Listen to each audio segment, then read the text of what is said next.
कुछ और क्वेश्चन करेंगे सेट्स की मिसलेनियस एक्सरसाइज से। हमें स्टेटमेंट गिवन है A intersection B union A minus B, और हमें इसको ए के इक्वल प्रूव करना है। You to prove that A intersection B union A minus B is equal to A. तो मैंने एक कॉम्प्लीमेंट्स का रूल आपको बताया था कि A minus B A intersection B complement के इक्वल होता है। तो ये ए माइनस बी की जगह पे मैंने ए इंटरसेक्शन बी लिखा। इसका आप रीज़न मेंशन करेंगे कि कोई भी दो सेट एक्स और वाई हों तो एक्स माइनस वाई हमेशा एक्स इंटरसेक्शन वाई कॉम्प्लीमेंट के इक्वल होता है। इस वजह से हमने ए माइनस बी को ए इंटरसेक्शन बी कॉम्प्लीमेंट लिखा। अब इसमें डिस्ट्रीब्यूटिव लॉ लगाएंगे इन द रिवर्स ऑर्डर, और आप कह सकते हैं कि ए इंटरसेक्शन इसमें से कॉमन निकालेंगे। Actually it is distributive law. हमने डिस्ट्रीब्यूटिव लगाया है रिवर्स ऑर्डर में। ए इंटरसेक्शन ये कॉमन आ गया, बी यहाँ से बचा, union B complement, B union B complement. तो अगर इसको डिस्ट्रीब्यूट करेंगे तो हमें यही मिलेगा, A intersection B union A intersection B complement. तो ये हमने यहाँ पे फिर से रीज़न लिखा कि डिस्ट्रीब्यूटिव लॉ आप अप्लाई कर रहे हैं।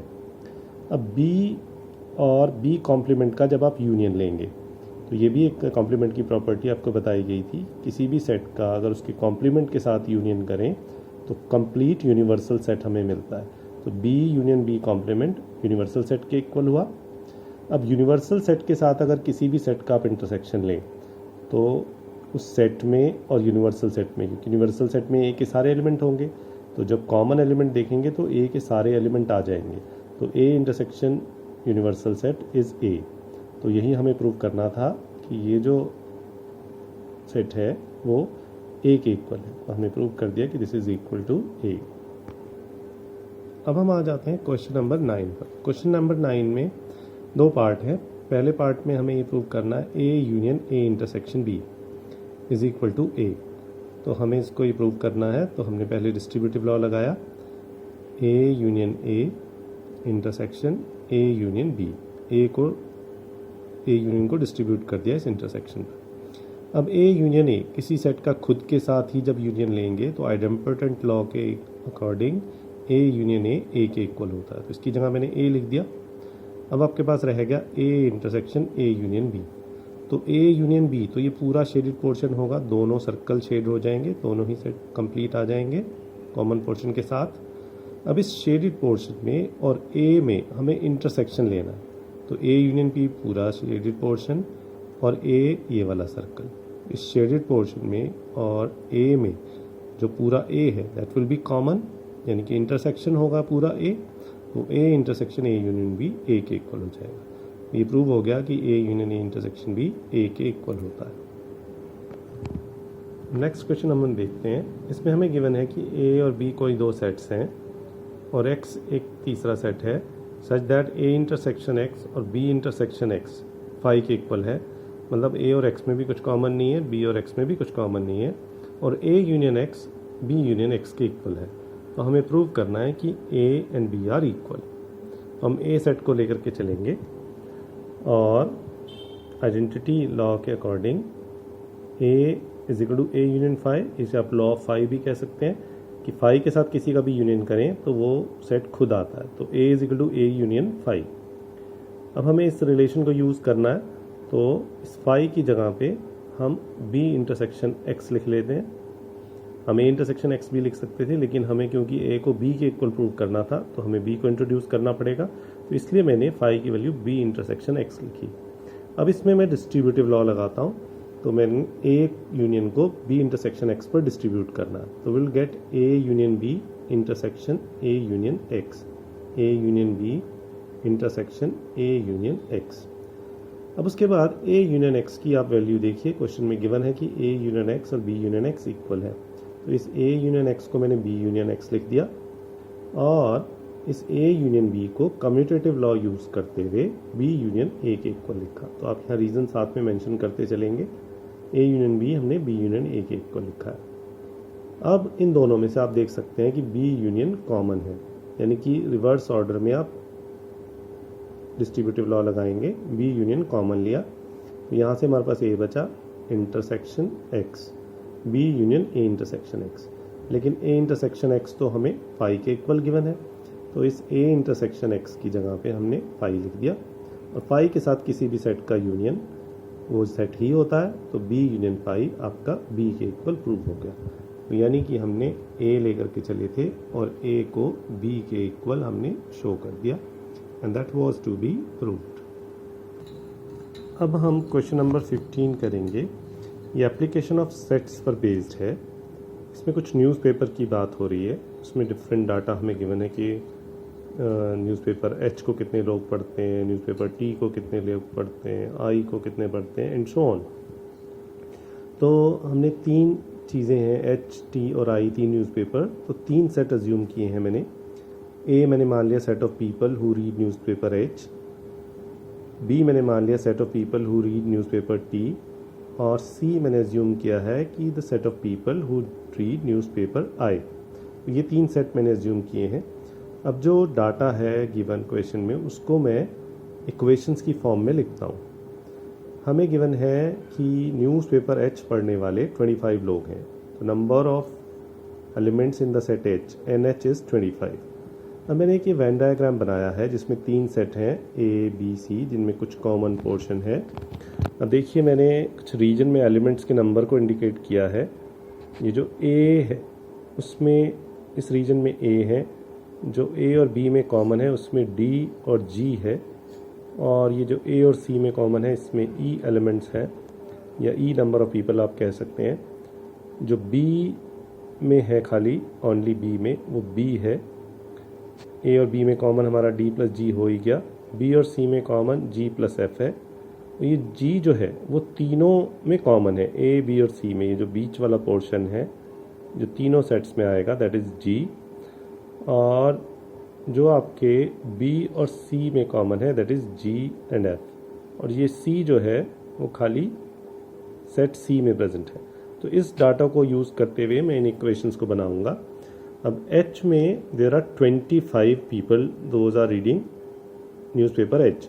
तो आप देखिए सेट ए जो है वो एच को रिप्रेजेंट करता है, तो इसमें ए डी ई और जी ये चार नंबर ऑफ एलिमेंट्स हैं। तो हमारा जो 25 है that will be equal to A plus D plus E plus G. फिर हमें दिया हुआ है कि टी न्यूज़पेपर को पढ़ने वाले 26 लोग हैं। तो टी को हमने सेट बी से रिप्रेजेंट किया है, तो B plus D plus G plus F, ये जो बी वाले सेट में जो एलिमेंट्स प्रेजेंट हैं इनको मैं लिखूँगा B plus D plus G plus F is 26। तो ये सेकेंड इक्वेशन बनी। फिर हमें क्वेश्चन में गिवन है कि आई न्यूज़पेपर को पढ़ने वाले 26 लोग हैं।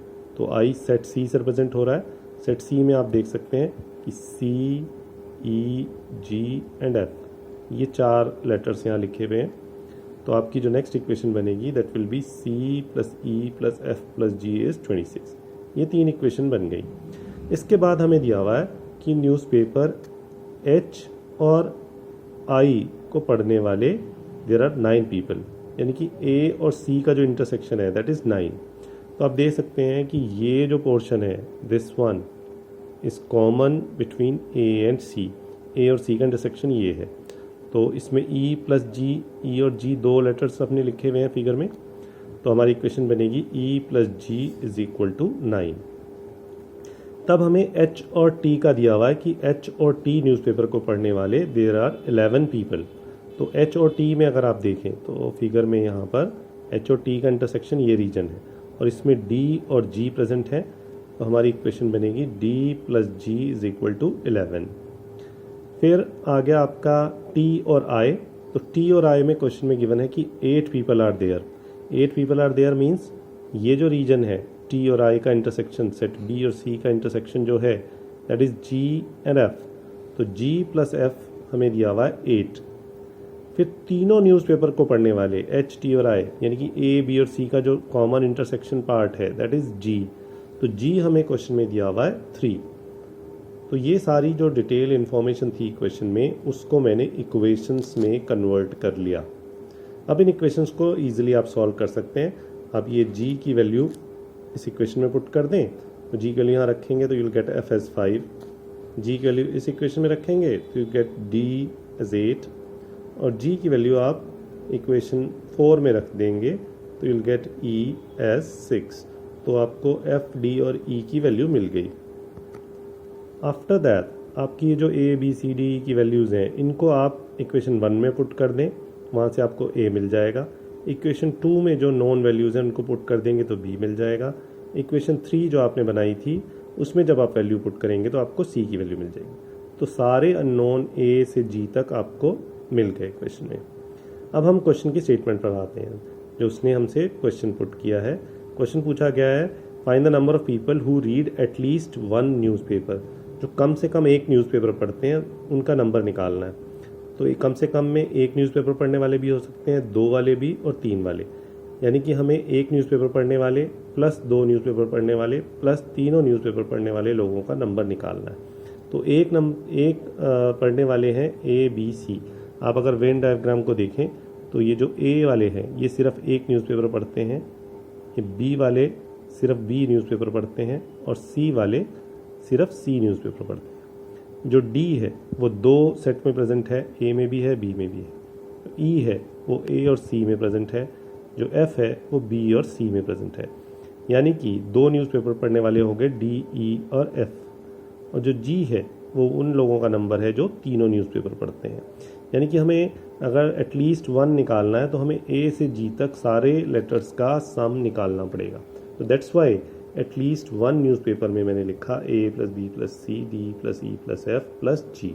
इन सब की वैल्यूज़ जो हमने निकाल ली हैं उनको पुट करेंगे और प्लस करेंगे तो will get 52। That is the answer of first question. फिर हमें उसने पूछा है कि एग्जैक्टली 1 न्यूज़पेपर। तो एग्जैक्टली 1 न्यूज़पेपर मैंने अभी एक्सप्लेन किया, they are A B and C. तो A plus B plus C की वैल्यू निकालेंगे। तो ये 2 पार्ट आपके क्वेश्चन में पूछे हुए हैं। सपोज कुछ और आपसे पूछ लेता, जैसे उसने पूछ लिया नन ऑफ द न्यूज़पेपर, तो आप ये निकाल चुके हैं कि कम से कम एक न्यूज़पेपर पढ़ने वाले 52 लोग हैं और टोटल स्ट्रेंथ जो लोगों की जिनका सर्वे किया गया वो क्वेश्चन में गिवन है 60 लोगों में से 52 लोग ऐसे हैं जो कम से कम एक न्यूज़पेपर पढ़ते हैं। तो बाकी जो बच गए वो एक भी न्यूज़पेपर नहीं पढ़ते हैं। तो 60 में से आप 52 को माइनस करेंगे तो will get the number of people who read none of the newspapers. तो ये एक मेथड था इस क्वेश्चन को करने का। आप इस क्वेश्चन को फॉर्मूला लगा करके भी सॉल्व कर सकते हैं, जो मैंने एप्लीकेशन ऑफ सेट्स में N of A union B union C का आपको फॉर्मूला बताया था। तो एटलीस्ट 1 ऑफ द न्यूज़पेपर्स के लिए आपको N of A union B union C निकालना पड़ेगा और नन ऑफ द निकालना है आपने। तो नन ऑफ द निकालने के लिए आपको complement of N A union B union C निकालना पड़ेगा, यानी कि जो टोटल स्ट्रेंथ है यूनिवर्सल की उसमें से माइनस करनी होगी। और इसी तरह से आप जो है एग्जैक्टली 1 न्यूज़पेपर वाले भी फाइंड आउट कर सकते हैं।